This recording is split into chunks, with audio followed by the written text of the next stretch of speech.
January 21, 2025, News Report 1.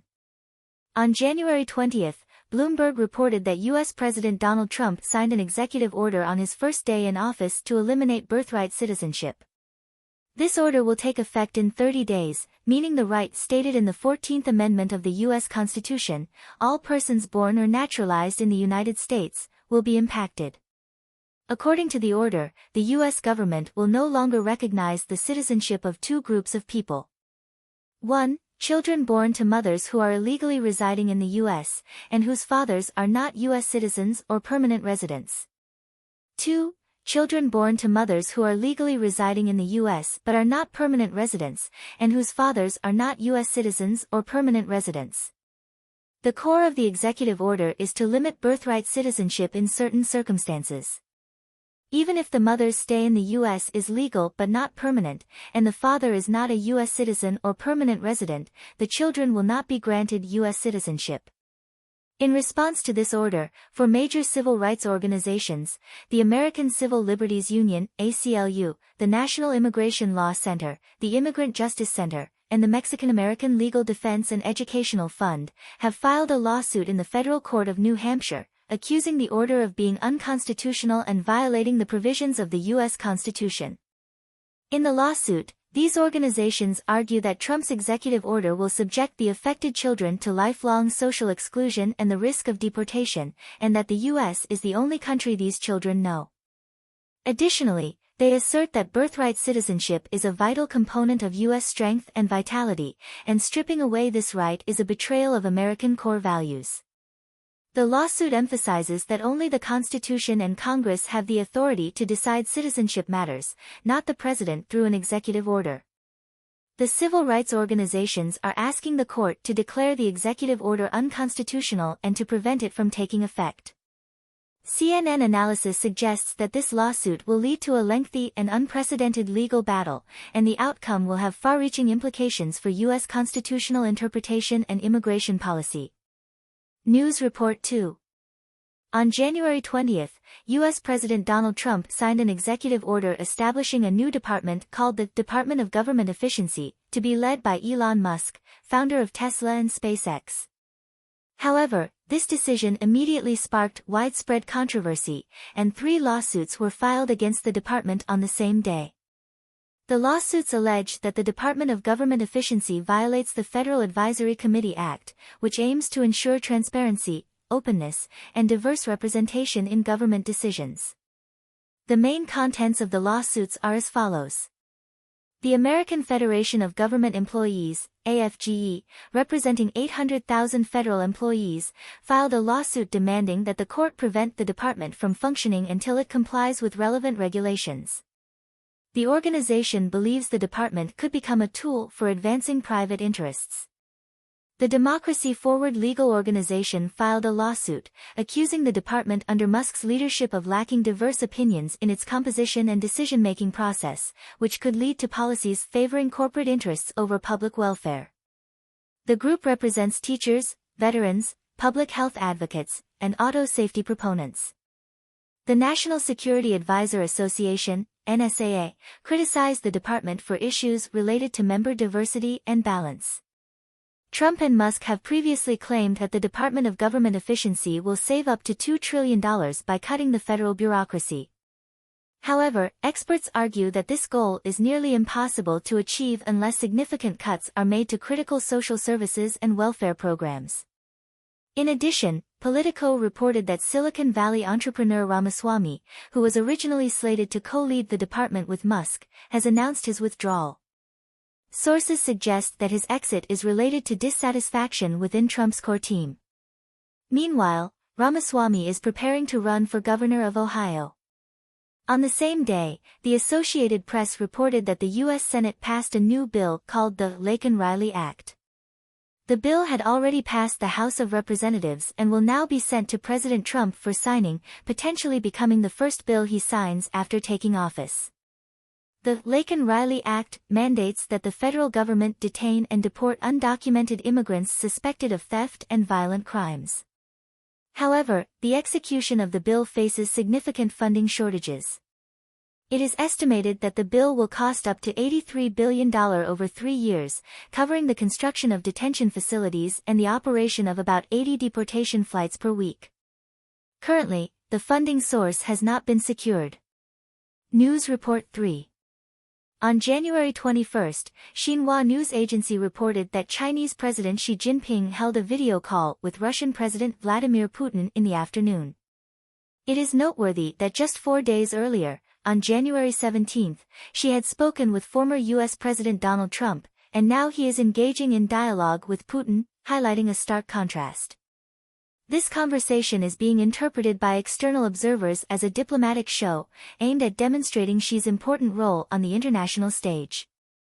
The call lasted an hour and a half, which is seen as an effort to underline the close relationship between the two leaders.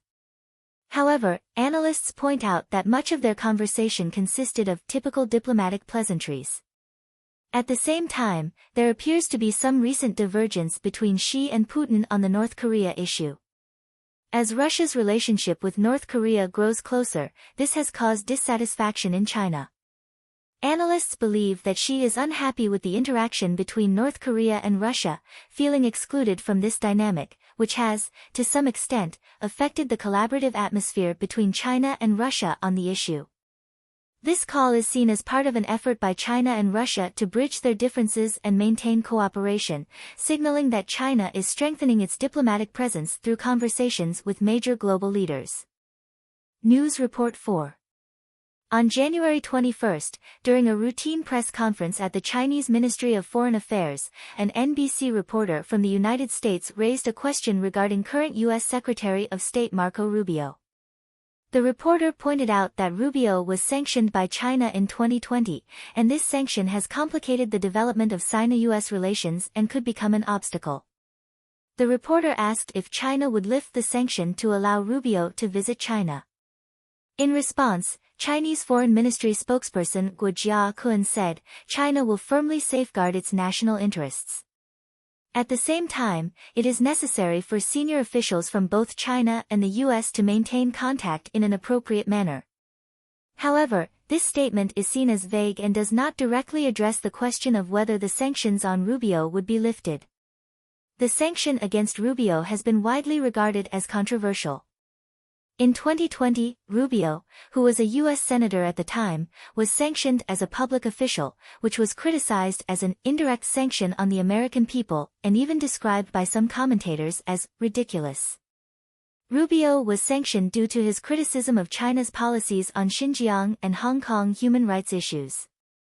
Now that he officially serves as the U.S. Secretary of State, the continuation of this sanction may further challenge the future development of Sino-U.S. diplomatic relations. News Report 5.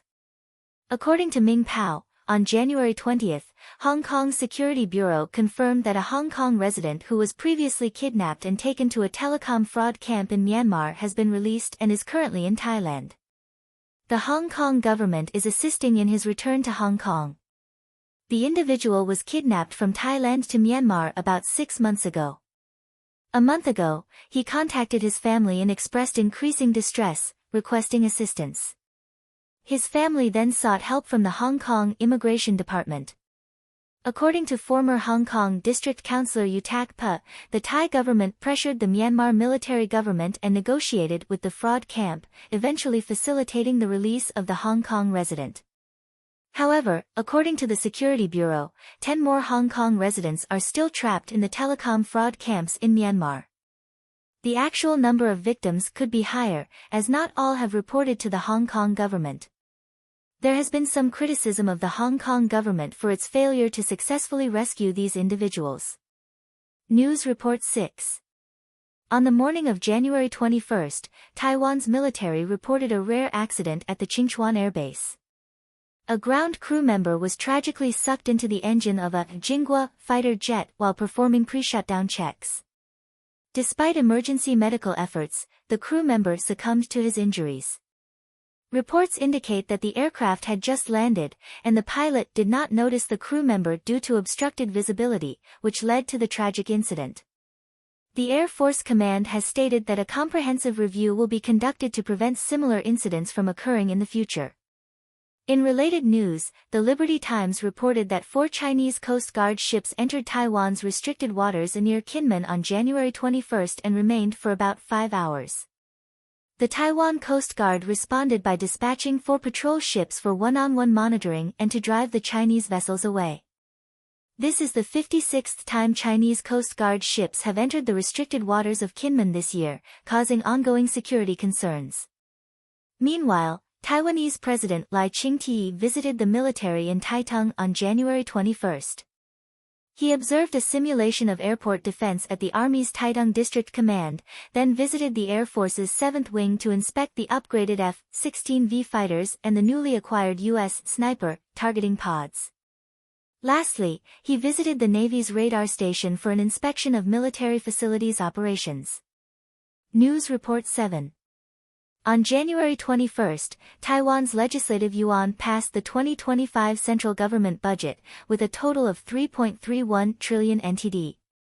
The Kuomintang, KMT, and the Taiwan People's Party, TPP, jointly reduced the budget by 207.5 billion NTD, accounting for 36.63% of the total budget. Among the reductions, the Ministry of National Defense's budget was cut by 2 billion NTD, with half of it frozen, requiring further approval before reapplying. The Ministry of the Interior reduced 9 million NTD for residential construction expenses. The Ministry of Foreign Affairs' international cooperation funds were cut by 400 million NTD, limiting international activities. The Central Election Commission's election funding was also reduced by 67.8 billion NTD. Additionally, the Ministry of Economic Affairs' originally planned subsidy of 100 billion NTD for Taiwan Power Company was entirely removed.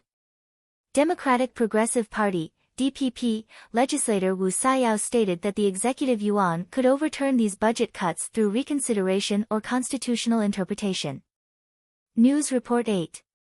According to Yonhap News, on January 21, the Constitutional Court of South Korea held its third hearing regarding the impeachment of President Yoon Suk-yeol.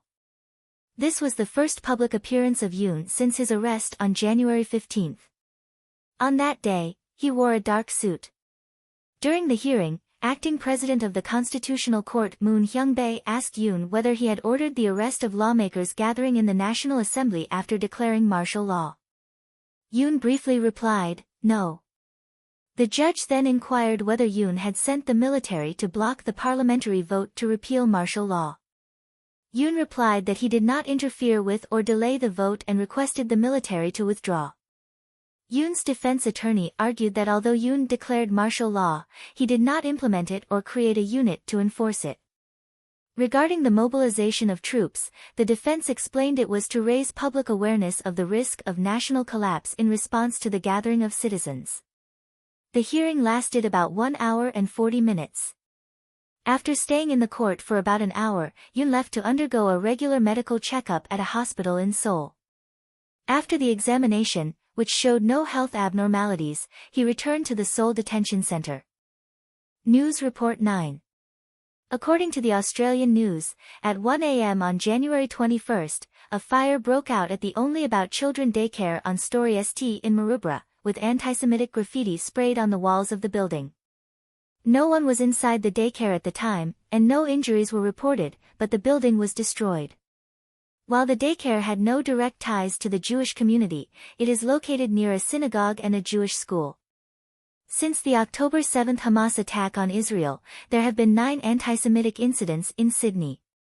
This fire drew attention from Australian Prime Minister Albanese, who visited the site and convened an emergency cabinet meeting.